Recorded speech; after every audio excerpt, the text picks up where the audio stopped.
Hello, very good morning, all of you. Solve your question on group वरती post केलेले आहेत question solve करायचे.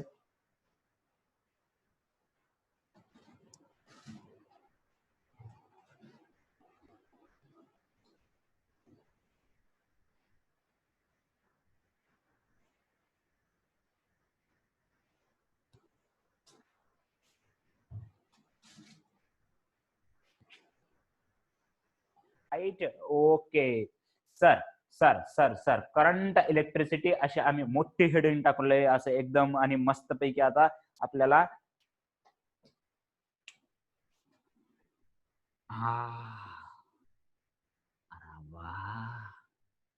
Current electricity.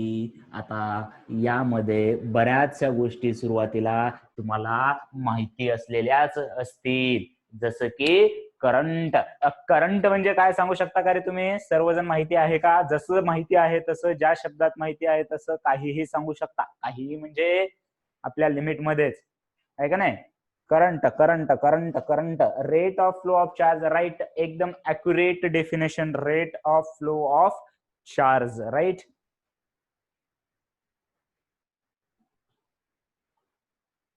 Okay चलो. तर पहा, आता लक्षात या, ज्याप्रमाणे मी सांगितलंय. पुढचं चमकत तर नाही ना दार? ओके चलो. सो थोडस डोर ओपन ठेवलंय मस्त पैकी, असं पाऊस येत होता आराम, आहे का नाही? ओके चलो. तर याच्यामध्ये पहा, लक्ष द्या की करंट याच्यामध्ये आता पूर्ण चॅप्टर मध्ये मी वारंवार सांगत असतो की फिजिक्स आपल्याला कसं झालं पाहिजे, एकदम असं फील झालं पाहिजे. असं इलेक्ट्रॉन असा इकडे चाललाय असं म्हटलं की आपण आयुष्यभर त्या इलेक्ट्रॉनला पाहणार नाहीत. बऱ्याच म्हणजे जर तुम्ही आतापर्यंत रेकॉर्ड पाहिलात, खूप इंटरेस्टिंग गोष्ट आहे की 0.1 पण म्हणता येत नाही, म्हणजे असं कितीतरी 000 लावावे लागतील तेवढ्या पर्सेंटने. म्हणजे पर्सेंटेज मध्ये कशाला, असं नंबर मध्ये आहेत 5, 10, 100, 200 लोक, म्हणजे असं नंबर सांगतोय वर्ल्ड मध्ये की तेवढीच लोक आहेत त्यांनीच इलेक्ट्रॉन पाहिलेला आहे. ठीक आहे, बाकीच्यांनी इलेक्ट्रॉन पाहिलेला नाही. पण आयुष्यात सर्वांनी सायन्स घेतलं तर कमीत कमी इलेक्ट्रॉन विषयी स्टडी केलेला आहे. आणि आतापर्यंत 10th पण इलेक्ट्रॉन विषयी असतच. पण खूप इंटरेस्टिंग गोष्ट आहे की हे खूप कमी जणांनी पाहिलेलं आहे. त्याच्यामुळे आपल्याला आपण का नाही, आपण नाही, बघा, तुम्ही जर म्हणजे असं सायंटिस्ट वगैरे जर झाला, तुम्हाला जर म्हणजे असं एकदम भारी काय, तुम्ही सर्व डॉक्टर होणार आहात, काही इंजिनियर होणार आहात, आहे का नाही? असं काही वेगळं व्हायचं नाही कोणाला, का व्हायचंय? हाँ ओके सर, थोड़े टाइम तो जाने दे, 12 के बाद बताएंगे हम. वो पूरा के पूरा मार्क्स के ऊपर डिपेंड करेंगे सर. कम मार्क आए तो उधर, ज्यादा मार्क आए तो इधर. ओके चलो. तर याच्यामध्ये पहा, लक्ष द्या की इलेक्ट्रॉन पाहणं असं सहजासहजी नाही की ग्रह पाहिल्यासारखं चल जाऊन येऊ शेताला आणि ते पाहू इलेक्ट्रॉन कसलं राहते, असं नाहीये ते. ओके, सो इलेक्ट्रॉन म्हणजे त्याचं मास किंवा त्याच्यावरचा मास किती असतं माहितीये तुम्हाला? किती आहे मास त्याचं? 9.1 इंटू 10⁻31 बाप केजी -31. राईट. सो ते सहजासहजी पाहण्यासारखी गोष्ट नाही. मग आपण काय करणार आहोत, त्याच्याबद्दल फक्त इमॅजिनेशन आणि फील एक्सपिरियन्स करायचं. पूर्ण फिजिक्स साठी सांगतो मी. ओके, तर आता लक्षात घ्या की इलेक्ट्रिक करंट इलेक्ट्रिसिटी, याच्यामध्ये आपल्याला पहिल्यांदा करंट बद्दल काही गोष्टी पाहिजेत. आता जेव्हा जेव्हा करंट म्हणेल तेव्हा तेव्हा इलेक्ट्रिक करंटच असेल. करंट म्हणजे जर या वर्डचा जर आपण ब्रॉडली जर मिनिंग घेतला, करंट म्हणजे पाण्याचा करंट असू शकतो, वाऱ्याचा करंट असू शकतो. वाऱ्याचे करंट म्हणतात बघा, म्हणजे कोणते तरी काय मराठीमध्ये पृथ्वी काय दक्षिण वारे, उत्तरी वारे, असं काहीतरी शिकला असाल भूगोलमध्ये. किंवा याच्यामध्ये वेस्टर्न, ईस्टर्न डिस्टर्बन्स वगैरे वगैरे, असं काहीतरी सायक्लोन्स हे करत असताना. ओके, तर करंट हा प्रत्येक गोष्टीचा असू शकतो. पण आपल्याला स्पेसिफिकली आता काय करायचंय, इलेक्ट्रिक करंटवर फोकस करायचंय. त्याच्यामुळे आता याच्या पुढे जेव्हा जेव्हा आपण करंट हा वर्ड यूज करू तेव्हा आपण असणार इलेक्ट्रिक करंट विषयी आपण बोलत असणार. क्लिअर आहे? आजचं एकदम इंट्रोडक्शन आहे. LKGच्या लेकराला जरी आणलं तरी ते कळणार आहे. पण तुम्ही LKG ला नाहीयेत, त्याच्यामुळे थोडस विचार करत करत जायचं आपल्याला पुढे, की आपण सांगितलेलं आहे करंट म्हणजे rate of flow of charge. Okay, rate of flow of charge. तर मग आता त्याच्यामध्ये पहा की एक असतं कन्व्हेन्शनल करंट. आता या करंट मध्ये, करंट खूप इंटरेस्टिंग गोष्ट आहे. आपण कसं काय, असं कसं काय इंटरेस्टिंग कसं काय आहे की आपल्याला करंट म्हणलं की तो एक प्रवाह, असा सुंदर मराठी शब्द आहे. व्हेरी गुड, वा वा वा सर, प्रवाह. ओके, तर त्या प्रवाहाला कोण असली पाहिजे, दिशा असली पाहिजे. Very good, very good, very good. आता आता कुठं थोडं थोडं चमकालंय. प्रवाहाला कोण असली पाहिजे, दिशा असली पाहिजे. म्हणजे दिशा सांगता येईल ना, की या दिशेने प्रवाह आहे, या दिशेने प्रवाह आहे.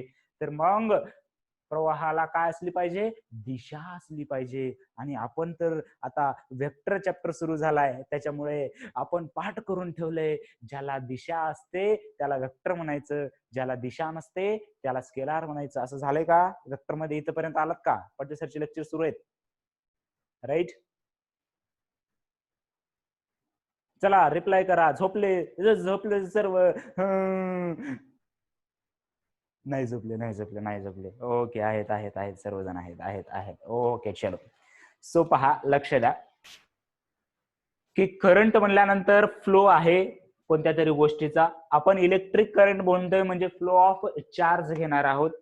मग त्या फ्लो ऑफ चार्जला मॅटर करतं त्याची डायरेक्शन. म्हणजे समजा मी म्हंटल 5 अँपियर, आता करंटचं युनिट अँपियर आहे, लक्षात ठेवायचे. करंटचं युनिट काय आहे, अँपियर आहे. Okay sir. देन आणि करंट फंडामेंटल क्वांटिटी आहे का डिराइव्ड क्वांटिटी आहे, मला टाईप करून सांगा. फंडामेंटल वाटत असेल तर F करा आणि डिराइव्ड वाटत असेल तर D करा बरं. Very good. ओके चलो. तर current is a fundamental quantity. Okay चलो. तर आता पहा की याच्यामध्ये फ्लो आहे, फ्लो ऑफ चार्ज आहे. मग त्या फ्लो ऑफ चार्जला जर मी म्हंटल समजा 5 अँपियरचा करंट जात आहे, फक्त एवढी गोष्ट आपल्याला पुरेशी आहे का? 5 अँपियरचा करंट जात आहे, एवढ्या गोष्टीवर आपल्याला पूर्ण त्याचं जे लॉजिक आहे ते कळणार नाही. समजा या कंडक्टर मधून 5 अँपियर करंट जात आहे असं जर म्हटलं, सो तर याच्यामध्ये आपल्याला 5 अँपियर नेमका पॉइंट A टू B जातोय का B टू A जातोय हे आपल्याला कळणार नाही. त्याच्यामुळे त्याला डायरेक्शन, राईट राईट राईट, का दिशा म्हटल्यावर बरं वाटतंय, नाही ना, डायरेक्शन आपण कन्सिडर करतोय. पण वेक्टर मध्ये आपण पाठ केलेला आहे की डायरेक्शन जर असेल तर त्याला वेक्टर क्वांटिटी म्हणायचं. म्हणजे असं पाठ केलं असेल, the quantities which have only magnitudes are called as scalar. स्केलारला काय असतं, ओनली मॅग्निट्यूड असतं, आणि वेक्टरला direction as well as magnitude असतं. पण ही डेफिनेशन रफ डेफिनेशन आहे, एकदम रफ डेफिनेशन. ऍक्च्युअली वेक्टर असण्यासाठी तिला काही रूल्स फॉलो करावे लागतात, आणि मेन रूल आहे law of vector addition. Vector ऍडिशनचा लॉ झालाय का? यस किंवा एन. यस लेटर आहे यस साठी, आणि नो साठी एन लेटर आहे. Vector law of addition. Okay, अजून वेक्टर ऍड झालं नाहीये. मग ही गोष्ट आपण परत थोड्या वेळाने डिस्कस करू शकतो. मला वाटलं वेक्टर सुरू झालंय तुमचं, त्याच्यामुळे ही गोष्ट आपण परत थोड्या दिवसांनी म्हणजे 1-2 दिवसात अजून डीप मध्ये डिस्कस करूया. कारण बऱ्याच जणांनी स्टार्टिंगला सर्वांचा डाऊट होता, sir sir sir sir sir current electricity scalar आहे का वेक्टर आहे, स्केलार आहे का वेक्टर आहे, स्केलार आहे का वेक्टर आहे, आणि ते निघाले तिसरंच आहे का नाही. तर या गोष्टीला डिस्कस करायला आता हळूहळू असं मजा येईल. केव्हा मजा येईल, जेव्हा तुम्हाला बॅकग्राऊंडच्या गोष्टी माहिती असल्या पाहिजेत. जसं की याच्यामध्ये आपण डिस्कस करत असताना तुम्हाला वेक्टर माहिती असलं पाहिजे. Vector is a very very important chapter. Direct त्याच्यावरती एकही जरी क्वेश्चन आला नसेल तर मी सांगू शकतो की वेक्टर चॅप्टर जर तुम्हाला समजला तर अर्ध काम तुमचं सोपं झालेलं आहे फिजिक्स मध्ये. आणि वेक्टर चॅप्टर जर हुकला, कोणता शब्द वापरलाय मी, हुकला, तर डायरेक्ट समजा फिजिक्सच आपलं एकदम जाऊ शकतं, आणि आपला जे काही चान्स आहे आपल्या कॉम्पिटेटिव्ह एक्झाम मध्ये तो पण तोच शब्द वापरणार. ओके चलो सर. मग आता सध्या काय करायचं आपल्याला, कन्व्हेन्शनल करंट. आता पहा, लक्ष द्या. ऍक्च्युली फ्लो ऑफ चार्ज जर सांगितलं तर आता चार्ज ही कन्सेप्ट आधी लक्षात घ्या. चार्ज, हे चार्ज नेमके डेव्हलप कुठून होतात, युनिव्हर्स मध्येच डेव्हलप कुठून होतात. हा म्हणजे हे सेंटेन्स आपल्याला खूप आवडला असेल 7वी 8वीलाच, की everything is made up from the atom. बरोबर आहे का नाही? सर्व जे सबस्टन्स आहेत, सर्व आहे त्याचं एक युनिट जे आहे ते काय आहे? ॲटम. म्हणजे तेवढंच कन्सिडर केलं होतं आपण, की बाबा सगळ्या गोष्टी ॲटम पासून बनलेल्या आहेत. एकदम स्मॉल पार्टिकल म्हणजे स्मॉल युनिट ॲटम घेतलं. आणि सायंटिस्ट तिथेच गप्प बसले नाहीत. गप्प बसले असते तर बरं झालं असतं, पण ते ॲटम पण फोडला त्यांनी आणि ॲटम मध्ये असं डिस्कवर केलं त्यांनी, की मध्ये एक न्यूक्लियस असतो, मध्ये एक काय असतो? न्यूक्लियस असतो याच्यामध्ये, आणि त्याच्या अराउंड इलेक्ट्रॉन असतात, आणि त्याच्या अराउंड काय असतात? इलेक्ट्रॉन असतात. आणि न्यूक्लियस मध्ये प्रोटॉन आणि न्यूट्रॉन असे दोन पार्टिकल असतात, प्रोटॉन आणि न्यूट्रॉन. प्रोटॉन म्हणजे त्याच्यावरती पहा, प्रोटॉन हे सर्व गोष्टी बेसिक आहेत एकदम, नक्कीच तुम्हाला माहिती असतील. प्रोटॉन वरती कोणता चार्ज असतो, न्यूट्रॉन वरती कोणता चार्ज असतो, आणि इलेक्ट्रॉन वरती कोणता चार्ज असतो, हे तुम्हाला माहितीच असेल. प्रोटॉन वरती कोणता चार्ज असतो? प्रोटॉन वरती असतो प्लस पी. न्यूट्रॉन वरती ते न्यूट्रल आहे, म्हणजे चार्जलेस आहे, याच्यावरती चार्ज नाहीये. आणि इलेक्ट्रॉन वरती मायनस चार्ज आहे. Now remember that when we are talking about the charge, जेव्हा आपण चार्ज विषयी गप्पा मारू तेव्हा तो चार्ज म्हणजे काहीच नाही, त्याच्यावरती फक्त इलेक्ट्रॉनची देवाणघेवाण असणार आहे. Transfer of electron is a origin of charge, right? कारण काय होतं पहा, प्रत्येक ऑब्जेक्ट हा एका ऍटमने बनलेला आहे मॅटर मध्ये, आणि याच्यामध्ये की ऍटम मध्ये काय आहे? प्रोटॉन आहे, न्यूट्रॉन आहे आणि इलेक्ट्रॉन आहे. तर हे जो मधला पार्ट आहे तो न्यूक्लियस आहे. त्या न्यूक्लियस मध्ये पॉझिटिव्ह चार्ज वाले प्रोटॉन आणि चार्जलेस न्यूट्रॉन असे दोघ जण बाइंड झालेले आहेत, आणि हे त्या न्यूक्लियसच्या बाहेर येऊ शकत नाहीत due to nuclear forces, right? हे जे प्रोटॉन आणि न्यूट्रॉन आहेत हे या न्यूक्लियसच्या बाहेर येऊ शकत नाहीत. आणि मग जे इलेक्ट्रॉन आहेत ते न्यूक्लियसच्या बाहेर अराउंड द न्यूक्लियस आहेत, अराउंड द न्यूक्लियस म्हणजे हे थोडेसे या न्यूक्लियस पासून दूर आहेत, म्हणजे ते थोडस कुठेतरी बाहेर जाऊन येऊ शकतात, पण यांना चान्स नाही. हे एकदम सेफ घरामध्ये आहेत, एकदम मध्ये आहेत, राईट? सो जेव्हा केव्हा ट्रान्सफर होईल तेव्हा कोणाचं ट्रान्सफर होणार आहे? इलेक्ट्रॉनचं.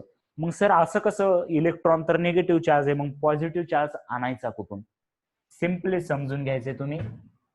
एकदम आज फक्त डिस्कशन होणार आहे, झोप लागू द्यायची नाही याच्यामध्ये. असं कोणती कंडिशन आहे का पी आणि एन बाहेर येतील? त्यातला जो फोर्स आहे तो डिस्ट्रॉय करावा लागेल, त्याला तेवढी एनर्जी द्यावं लागेल. पहा, एखादे क्वेश्चन काय आहे पहा, की असं होऊ शकतं का की हे proton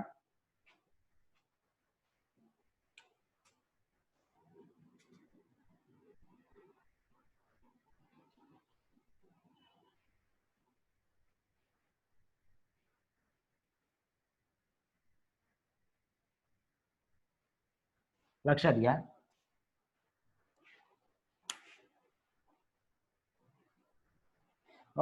theoretically, right? Theoretically possible आहे. आता त्याच्या प्रॅक्टिकल गोष्टी किती आहेत, त्याचे इम्पॉर्टन्स काय आहे, असे एक्सपेरिमेंट केले गेलेले आहेत याच्यामध्ये. क्वेश्चन काय आहे की आता जसं काय कन्सिडर करू शकता तुम्ही, की जसं की सध्या आपण आपापल्या घरामध्ये आहोत, जेव्हा रिस्ट्रिक्शन नव्हते तेव्हा मस्त होतं, थोबाडवरी केलं आणि निघाले बाहेर फिरायला, अरे बापरे, आहे का नाही? कधी या कधी जा, काही टेन्शन नव्हतं. पण आता काय झालं, आपल्याला रिस्ट्रिक्शन आलेत, याच्या बाहेर जायचं नाही, याच्या बाहेर जायचं नाही. मग याच्या बाहेर जाण्यासाठी काय करावं लागतंय तुम्हाला? एनर्जी गेन करावं लागतंय. मम्मी पप्पाला एनर्जी, इथं तर आहे मित्राचं घर, अभ्यासाला चालाव, उग म्हणजे अभ्यास मला हे समजलं नाही म्हणून समजून घ्यायला चालाव, असं असं म्हणजे काय होतं आपल्याला? Energy required. यांना हे बाहेर येण्यासाठी खूप सारी एनर्जी, कारण यांच्यामध्ये खूप सारा स्ट्रॉंग फोर्स आहे. स्ट्रॉंग फोर्स, जेवढा जास्त फोर्स आहे तेवढी जास्त एनर्जी लागणार आहे आपल्याला. ओके. आणि हे जे लांब आहेत ते इलेक्ट्रॉन आहेत, पण असं नाही समजायचं हे इलेक्ट्रॉन आहेत म्हणजे कधी बी थोबडवरी करून निघू शकतात ते तुमच्यासारखं. नाही नाही, म्हणजे तुम्ही पण निघत नाहीयेत, बरोबर आहे ना, निघत नाहीत, कारण कारण सध्या लॉकडाऊन आहे. मग आता काय करावं लागतं की या इलेक्ट्रॉनला जर समजा वाटलं जाऊया तर तो जाऊ शकतो, प्रोव्हाइडेड दॅट त्याच्याकडे जाऊन येण्यासाठी एनर्जी असली पाहिजे. आपण बाहेर जाऊन येऊ शकतो, मित्राकडे जाऊन येऊ शकतो, प्रोव्हाइडेड आपल्या स्कूटीमध्ये पेट्रोल असलं पाहिजे किंवा आपल्याला चालत जाऊन येण्या एवढी एनर्जी असली पाहिजे. तसंच आहे या इलेक्ट्रॉनचं, असा सहजासहजी तो पण बाहेर पडत नाही. त्याला जर समजा एनर्जी भेटली तर तो बाहेर निघू शकतो. पण कंपेरेटिव्ह प्रोटॉन आणि न्यूट्रॉन हे केव्हाही हे सोडून बाहेर येणार नाहीत. पण इलेक्ट्रॉन पॉसिबल आहे. पॉसिबल केव्हा आहे? जर त्याला एनर्जी भेटली तर. मग आता समजा की नेमकं चार्जचं ओरिजिन कसं होतं सर? चार्जचं ओरिजिन कसं होतं सर? काय होतं चार्जचं ओरिजिन? पहा की आता याच्यामध्ये इथे पहा दोन पॉझिटिव्ह चार्ज आहेत. कोणावरती दोन पॉझिटिव्ह? कारण दोन प्रोटॉन घेतलेत आपण, दोन प्रोटॉन घेतलेत म्हणून टोटल या न्यूक्लियस वरती दोन प्लस चार्ज आहे, एक प्लस आणि एक प्लस, राईट. आणि दोन इलेक्ट्रॉन आहेत, दोन इलेक्ट्रॉन आहेत. आता एवढं लक्षात ठेवायचंय, अमाऊंट ऑफ चार्ज प्रोटॉन वरती चार्ज असतो 1.6 इंटू 10⁻⁹ कुलम आणि इलेक्ट्रॉन वरती चार्ज असतो 1.6 इंटू 10⁻⁹ कुलम. म्हणजे या दोघांचं मॅग्निट्यूड सेम आहे, फक्त इलेक्ट्रॉन वरती हा चार्ज मायनस असतो, राईट. प्रोटॉन वरती पण 1.6 इंटू 10⁻⁹ कुलम आणि याच्यावरती सुद्धा 1.6 इंटू 10⁻⁹ कुलम. मॅग्निट्यूड सेम, फक्त प्रोटॉन वर पॉझिटिव्ह चार्ज असतो, इलेक्ट्रॉन वरती निगेटिव्ह चार्ज असतो. इथेपर्यंत क्लिअर आहे? तर मग आता पहा की प्रोटॉन वर समजा एवढा एक आणि एवढा दोन, म्हणजे टोटल दोन पॉझिटिव्ह चार्ज आहेत. इलेक्ट्रॉन वरती दोन निगेटिव्ह चार्ज आहेत. या दोघांचं मॅग्निट्यूड सेम आहे.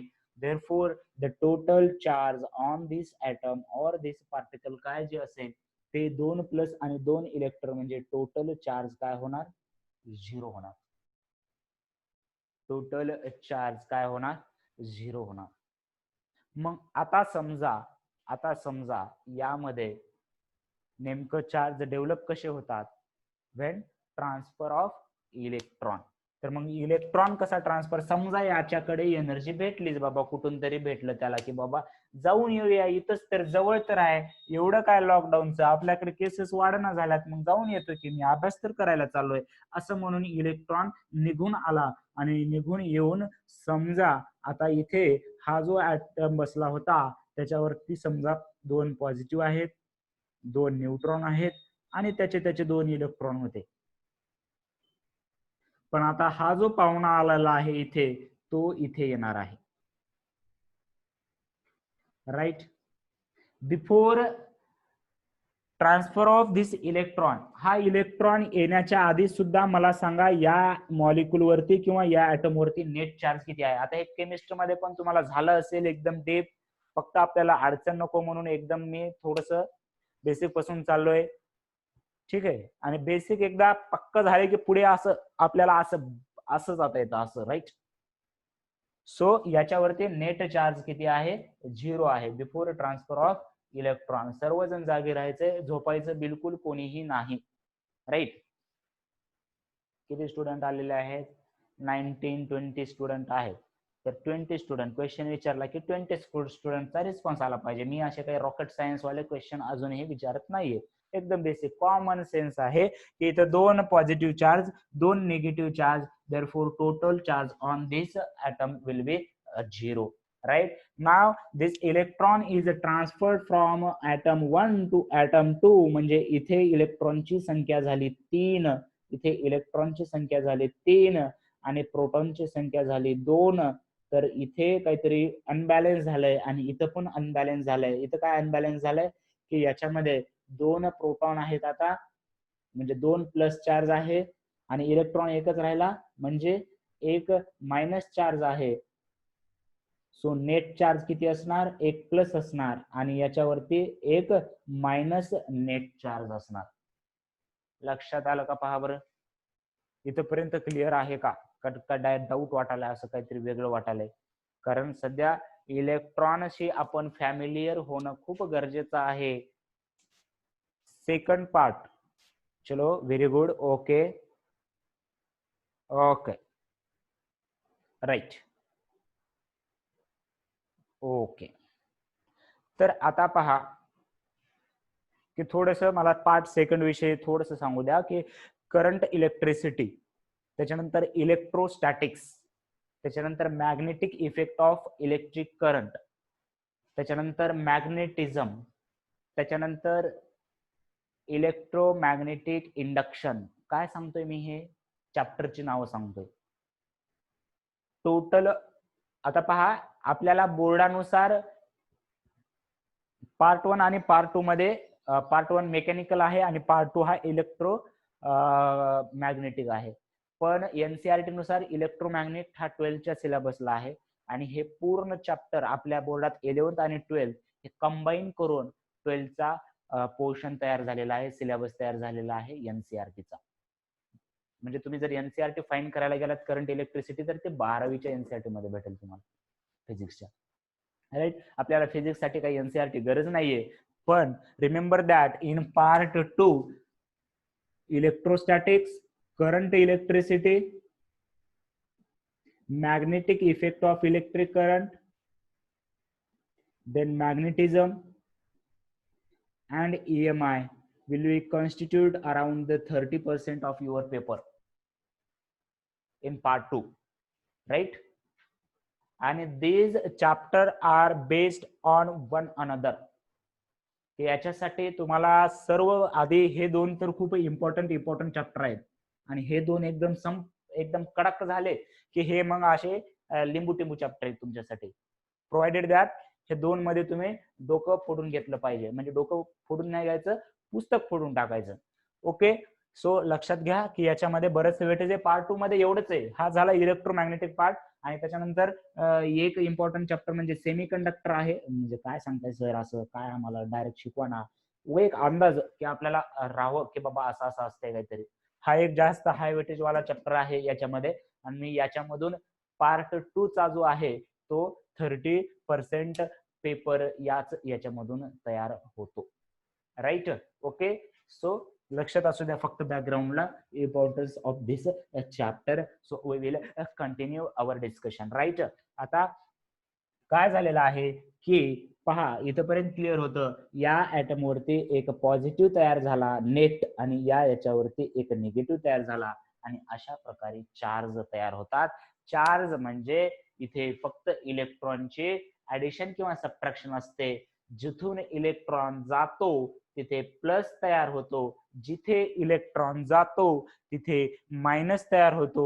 मला वाटतं हे काय असं रट्टा मारून पाठ करायची गरज नाही. आपल्याला कॉमन सेन्स नुसार इलेक्ट्रॉन वरती काय आहे, निगेटिव्ह चार्ज आहे. मग जिथून काढून घेतलाय तिथे प्लस आणि जिथे गेलाय तिथे मायनस.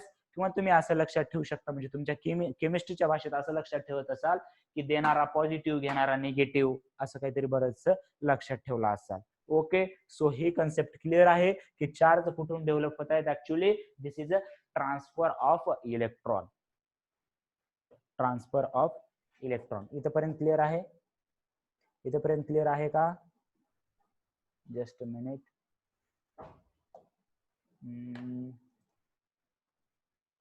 ओके,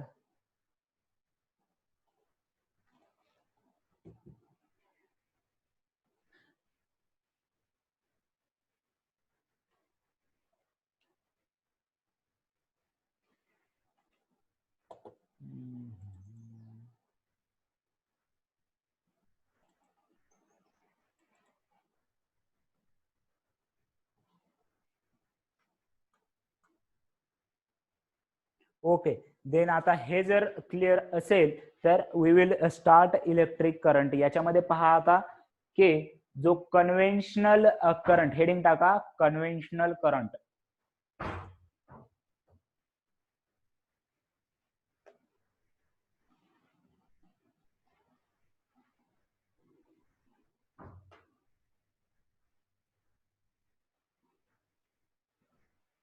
हेडिंग काय टाकले तुम्ही? Conventional current.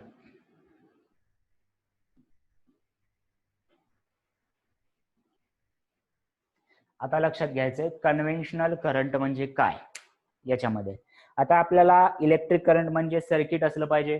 सर्किट म्हणजे काय असेल पहा. सर्किट मध्ये काय काय असतं की हे असते सेल किंवा याला बॅटरी म्हणतात. ठीक आहे, याच्याबद्दल पण पूर्ण आपल्याला लर्न करायचं, सर्व गोष्टी लर्न करणार आहोत. आपला हा ओळखीचा असेल तुम्हाला सध्या तरी, हा रेजिस्टन्स असतो जो सर्किटमध्ये अपोज करतो करंटला, रेजिस्टन्स. आणि याच्यानंतर समजा असा आहे. आता या सर्किटमध्ये आपल्याला कन्व्हेन्शनल करंट, करंट म्हणजे फ्लो ऑफ चार्ज, व्यवस्थित आपण लिहून घ्यायचंय, म्हणजे लिहून देणार आहे मी, फक्त आता समजून घ्या याच्यामध्ये की लक्षात घ्या की जेव्हा कन्व्हेन्शन म्हणजे काय की आपण ऍझ्युम केलंय आपल्यासाठी की त्याची डायरेक्शन बाबा कशी घ्यायची. आपण कोणत्याही एका डायरेक्शनने घेऊ शकलो असतो, बरोबर आहे का नाही.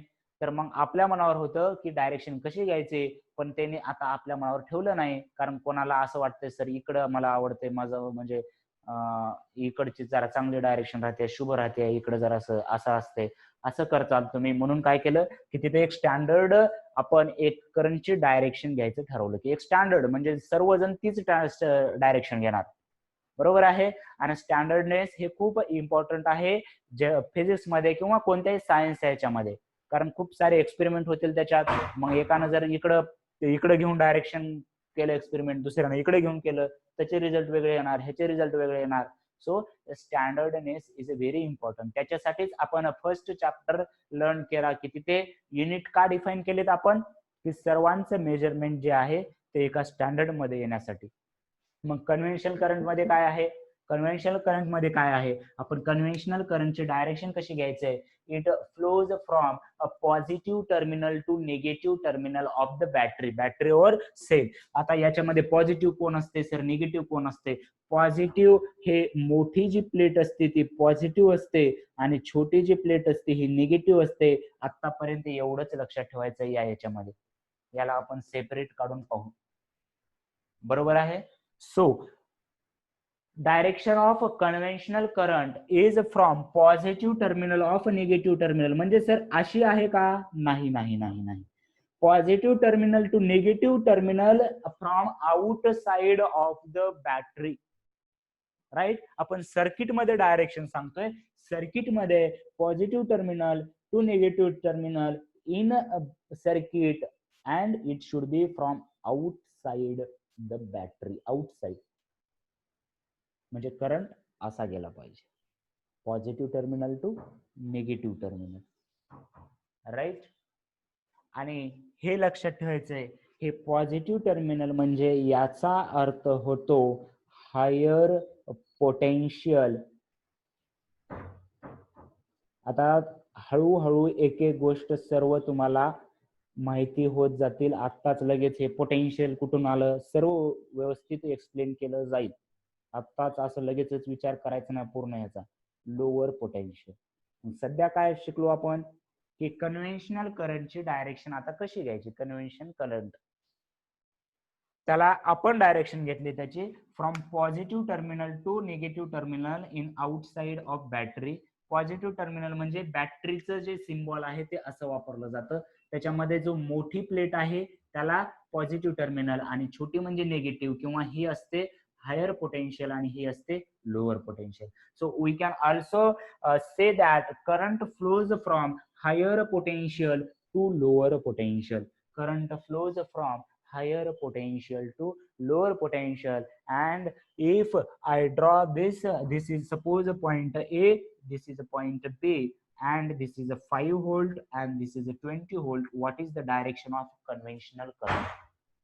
What is the direction of conventional current?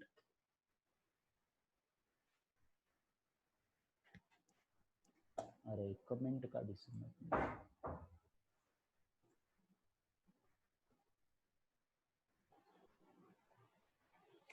Okay,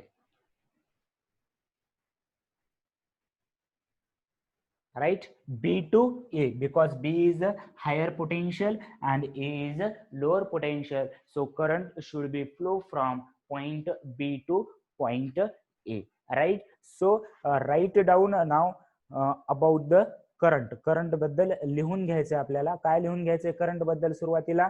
की सुरुवातीला कन्व्हेन्शनल करंट लिहून घ्यायचंय. किंवा करंट, आधी करंट घेताय का? बरं, आधी करंट घ्या. करंटची डेफिनेशन लिहा. करंट आपण कसं डिफाईन करतो लिहा. Current is rate of flow of charge. Current म्हणजे इलेक्ट्रिक करंट, हा. Rate of flow of charge. Rate of flow of charge.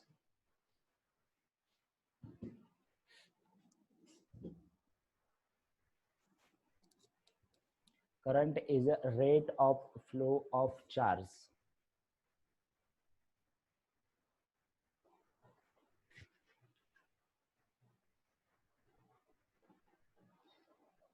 आणि रेट म्हणजे पहा, लक्षात घ्या, हे तुम्हाला डेरिव्हेटिव्ह मध्ये पण आता व्यवस्थित झालं असेल की एखाद्या गोष्टीचा रेट म्हणजे विथ रिस्पेक्ट टू टाइम असतं.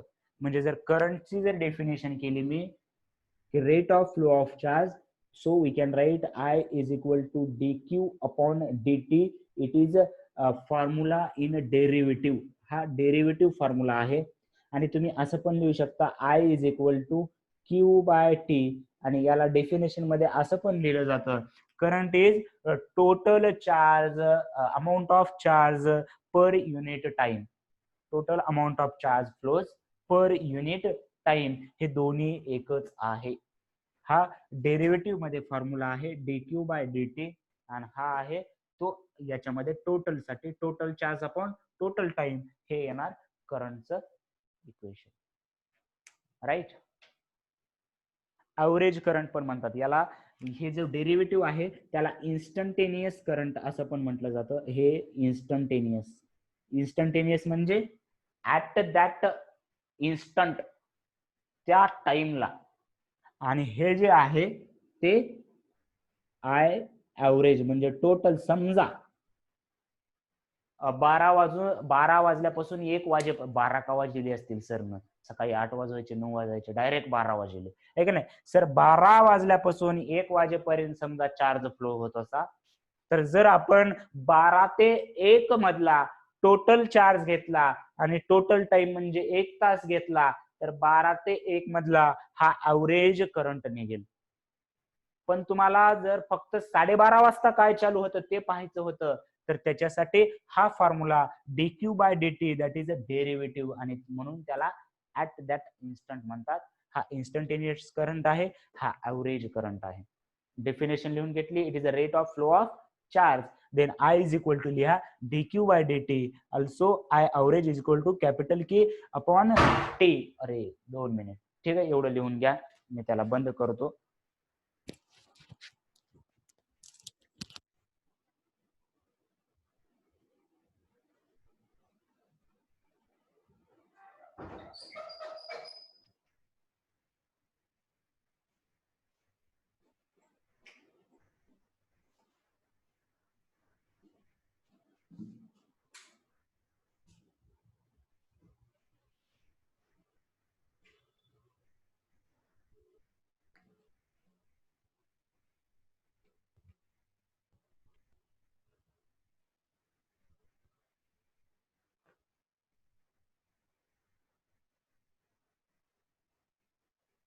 अरे देवा, विचार करा म्हणलं तर काही विचार करायला लागलो तुम्ही.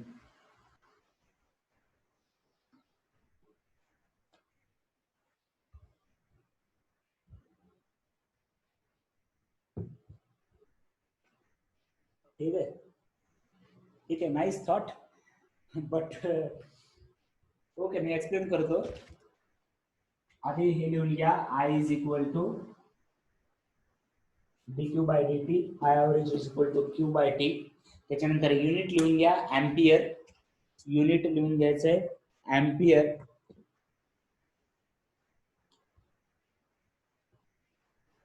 त्याचं डायमेन्शन, आता याच्या पुढे फक्त युनिट सांगितले की तुम्हाला डायमेन्शन कॅल्क्युलेट करता येतं असं कन्सिडर करणार आहोत आपण. सो डायमेन्शन तुम्हाला माहिती आहे, एकदम सिंपल क्वांटिटी आहे ही, तर त्याच्यामुळं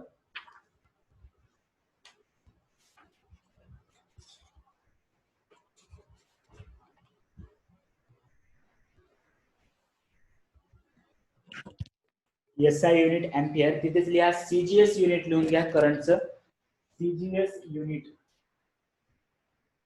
सीजीएस युनिट करंटचं लिहून घ्यायचे. त्याला बायोट असं म्हटलं जातं. बायोट सायंटिस्टचं नाव आहे, सायंटिस्टचं सॉरी, ठीक आहे. सर एम्पियर एकाला श्रद्धांजली दिली, सो बायोट दुसऱ्याला श्रद्धांजली द्यायसाठी बायोट वापरलं, किंवा यालाच एबी एम्पियर सुद्धा म्हणतात. एबी एम्पियर, बायोट किंवा एबी एम्पियर्स, याला BI असं लिहिलं जातं. बायोटला BI. and लिहा 1 ampere is equal to 1/10 Biot. Conversion factor CGS unit. SI unit काय आहे? एम्पियर आहे. SI युनिट जो आहे तो एम्पियर आहे. CGS युनिट बायोट और AB ampere, and 1 ampere is equal to 1/10 Biot.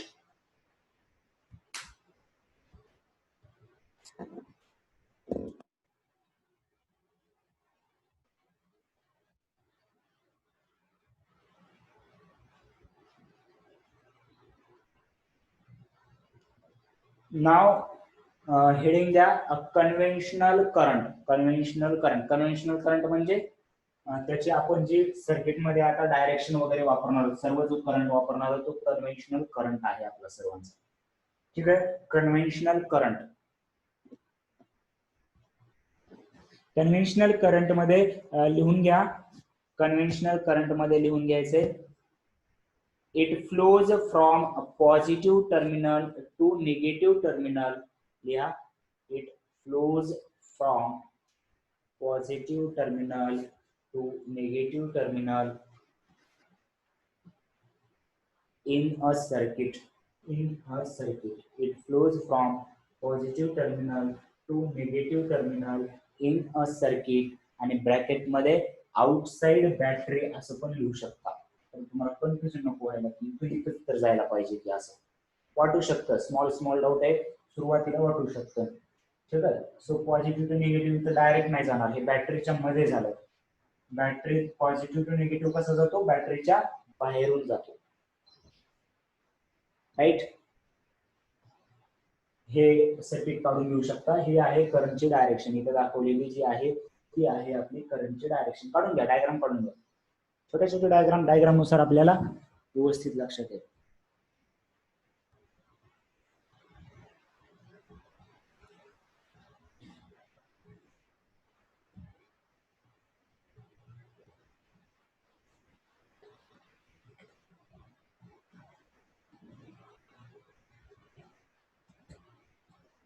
त्याच्यानंतर लिहून घ्या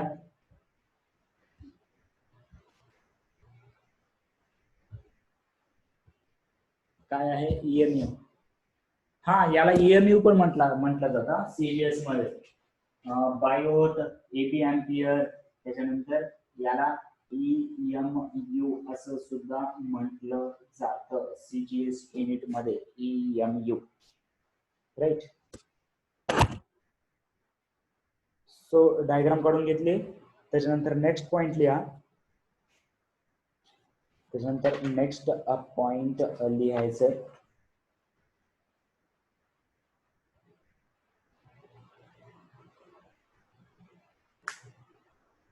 इलेक्ट्रोमॅग्नेटिक युनिट असतं EMU म्हणजे. त्याच्यामध्ये नेक्स्ट पॉइंट लिहा. काय त्याच्यामध्ये डेप्थ मध्ये जायची गरज नाही, EMU असते एवढं लक्षात ठेवायचं मला. ठीक आहे. ओके. नेक्स्ट पॉइंट लिहा. It flows from higher potential to lower potential. It flows from higher potential to lower potential.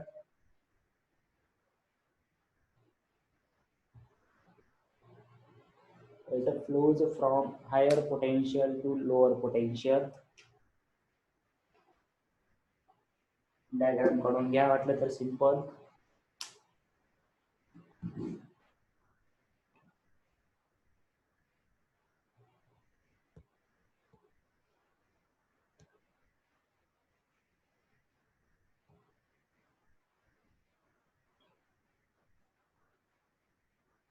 पहिला पॉइंट घेतला तुम्ही लिहून, flows from positive terminal to negative terminal.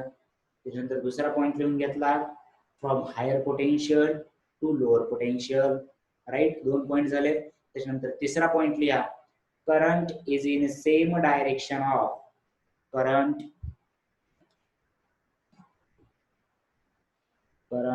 is in same direction of flow of positive charge, flow of positive charge. Current is in same direction of flow of positive charge, flow of positive charge. Right, म्हणजे आपण काय लिहिलं पहा या point मध्ये, करंटची जी direction आहे ती डायरेक्शन म्हणजेच कोणाची डायरेक्शन आहे, flow of positive charge.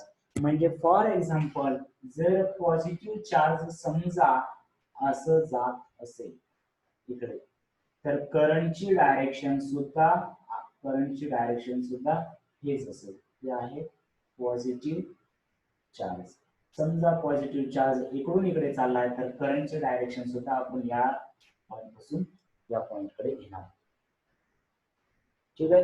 Third point, convention करंटच्या डायरेक्शन बद्दल पाहत आहोत आपण.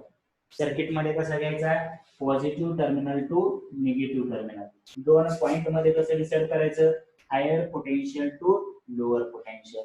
जर चार्ज फ्लो होत असेल तर कसं डिसाइड करायचं, current is in the direction of positive charge and current is in the opposite direction of negative charge, opposite direction of flow of negative charge. लिहा. नेक्स्ट पॉइंट, आधी हे काढून घ्यायचं असेल हे काढून घ्या, आणि फोर्थ पॉइंट लिहा. फास्ट होत असेल तर तसं सांगा मला.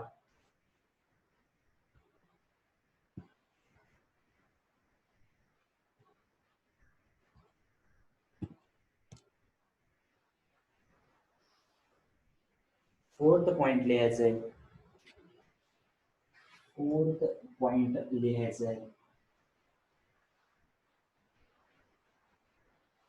फोर्थ पॉइंट लिहायचं आहे की current is in opposite direction of flow of negative charge.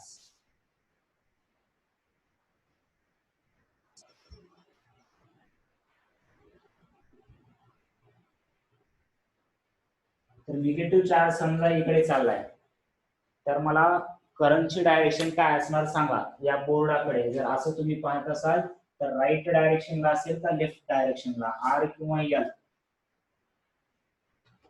For this situation negative charge is flowing towards the right side, then current should be opposite of E, right?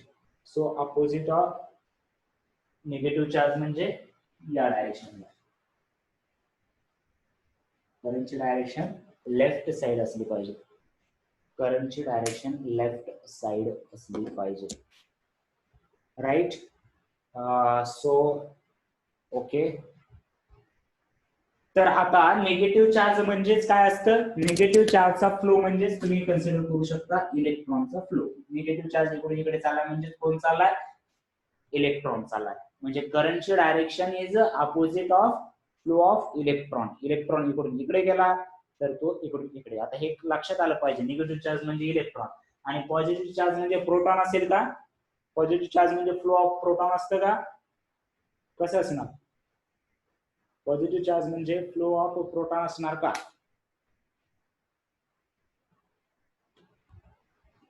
हो, positive charge म्हणजे current असणार, पण current मध्ये positive charge चालले म्हणजेच हे charge इकडून इकडे चालले, पण पॉझिटिव्ह चार्ज जात नसतात.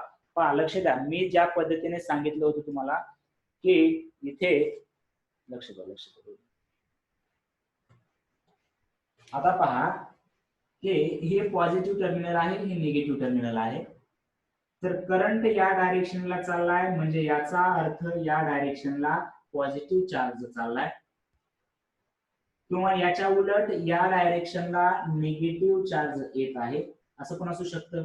या डायरेक्शनला कोण आलं पाहिजे, निगेटिव्ह चार्ज, आणि निगेटिव्ह चार्जच ट्रान्सफर होत असतो, कारण मूव्ह होणारे फक्त इलेक्ट्रॉन असतात, प्रोटॉन मूव्ह होत नसतात. त्याच्यामुळे इथून इकडे इलेक्ट्रॉन गेले पाहिजेत. हा आहे इलेक्ट्रॉनचा फ्लो. कुठेकडून कुणीकडे इलेक्ट्रॉन निगेटिव्ह असतात, ते पॉझिटिव्ह टर्मिनलकडे जात असतात, म्हणून हे निगेटिव्ह टर्मिनलवरचे पॉझिटिव्ह टर्मिनलवरती हे इलेक्ट्रॉन येत आहेत, आणि म्हणून याच्या अपोजिट आपण करंटची डायरेक्शन या डायरेक्शन मध्ये घेतली, आणि इलेक्ट्रॉनचा फ्लो म्हणजेच निगेटिव्ह चार्ज. मग निगेटिव्ह इकडे आलाय म्हणजेच आपण त्याला कसं कन्सिडर करतोय, पॉझिटिव्ह इकडे चाललाय. लक्षात घ्या, हे कळलं का बघा. हे बऱ्याच जणांना असं होतात, हँग होतात, काय म्हणत नेमकं सर, निगेटिव्ह पॉझिटिव्ह इकडे तिकडे, बरोबर आहे का. जर निगेटिव्ह चार्ज इकडे आलेला आहे तर याचाच अर्थ पॉझिटिव्ह चार्ज इकडे गेलेला आहे.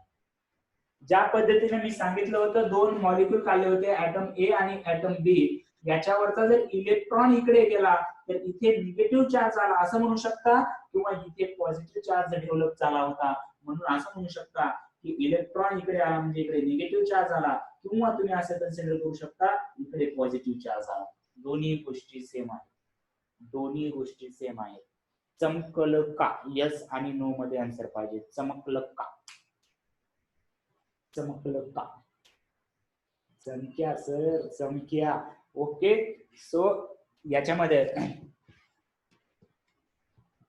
राईट. तर आता एक सिंपल प्रॉब्लेम, आज काही तुम्हाला प्रॉब्लेम सॉल्व्ह करायचे नाहीयेत, आज रिलॅक्स डे. अरे बाप, आज रिलॅक्स डे आहे. कसा आहे रिलॅक्स डे, जस्ट एक प्रॉब्लेम घ्या, असे प्रॉब्लेम तुम्हाला भेटणार नाहीत, पण एक प्रॉब्लेम घ्या. 50 electrons are passing towards the right hand side. 50 electrons are passing towards the right hand side. 50 electrons are passing towards the right hand side.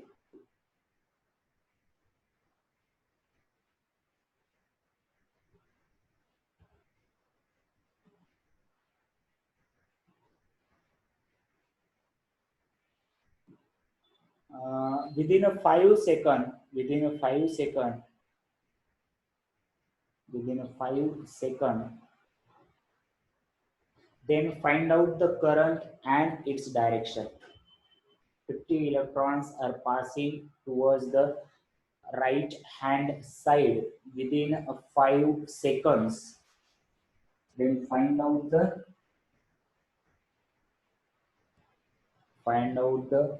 current and its direction. Very simple question. 50 electron pass करतायत कुणीकडे, right hand साइडला. तर मला आधी जर direction काढायची असेल तर डायरेक्ट काढू शकतो मी. कसं काढू शकतो, निगेटिव्ह चार्ज फ्लो होत आहे कुणीकडे, राईटला. मग करंटची डायरेक्शन सेम असायला पाहिजे का, अपोजिट. चला लवकर फास्ट आन्सर. करंटची डायरेक्शन लेफ्ट असायला पाहिजे. व्हेरी गुड स्वप्नील, चेक करा एकदा. राईट, करंटची डायरेक्शन अपोजिट असली पाहिजे. अपोजिट म्हणजे इलेक्ट्रॉन राईटला चाललाय, इलेक्ट्रॉन कुणीकडे चाललाय, राईटला. मग करंटची डायरेक्शन येणार लेफ्टला. Therefore current will be in left hand side. Right, okay, right. आणि याच्यामध्ये जर अमाऊंट काढायचं असेल तर आय इज इक्वल टू काय आहे पहा, charge upon time. Total charge किती आहे, 50 इलेक्ट्रॉन मूव्ह झाले, 50 इलेक्ट्रॉन, आणि टोटल टाइम किती आहे, 5 सेकंड. 50 इलेक्ट्रॉन म्हणजे टोटल चार्ज किती असणार सांगा बरं मला. एका इलेक्ट्रॉन वरती चार्ज किती असतो, एका इलेक्ट्रॉन वरती चार्ज किती असतो, 1.6 इंटू 10⁻⁻90. आता याचं मायनस घ्यायचं नाही कारण आपण मायनस ऑलरेडी कन्सिडर केलंय. Therefore 50 into 1.6 into 10⁻90 coulomb. It is a charge on one electron and 5, so it will be 10. That is 10 into 1.6 into 10⁻90. That will be 16 into 10⁻90 ampere current, or you can say 1.6 into 10⁻18 ampere current is flowing towards the Aditya 10 ampere नाही, 10 ampere नाही, कारण 50 electron आहेत. एका electron वरती charge किती आहे? एका electron वरती चार्ज किती आहे? 1.6 into 10 raised to minus 19. So no problem. It is your first lecture. Answer केला ठीक आहे, पण लक्षात ठेवायचंय की एका इलेक्ट्रॉनवर 1.6 असे 50 इलेक्ट्रॉन आहेत. तर हा टोटल चार्ज झाला, हा टोटल टाइम झाला, हा टोटल करंट झाला आणि त्याचे डायरेक्शन झाले. Got it? यस और नो रिप्लाई करने का है और हमको लेक्चर एंड करने का है. सो आज का आपका काम क्या है कि सिर्फ नोटबुक पढ़ना है आपको. कोई प्रॉब्लम आज सॉल्व नहीं करनी है. So we will meet tomorrow again. So we will discuss next part and then you can solve the question based on current. Right? Okay, चलो सर्वांनी लवकर रिप्लाय करायचं. माझा 10चा क्लास सुरू करायचा मला लवकरात लवकर. सर्व क्लिअर आहे? तुम्ही क्लिअर आहे म्हणल्याशिवाय जाणारच नाही, आहे ना? ओके, चलो, very good. So bye bye, have a great nice day. Okay, चलो, वी विल मीट टुमारो. उद्या क्वेश्चन कोणाला सांगितलेत? उद्या वैष्णवी क्वेश्चन टाकेल. ठीक आहे, उद्या वैष्णवी क्वेश्चन टाकेल. Replay fast. यस. ओके, चलो, then bye bye, have a good day.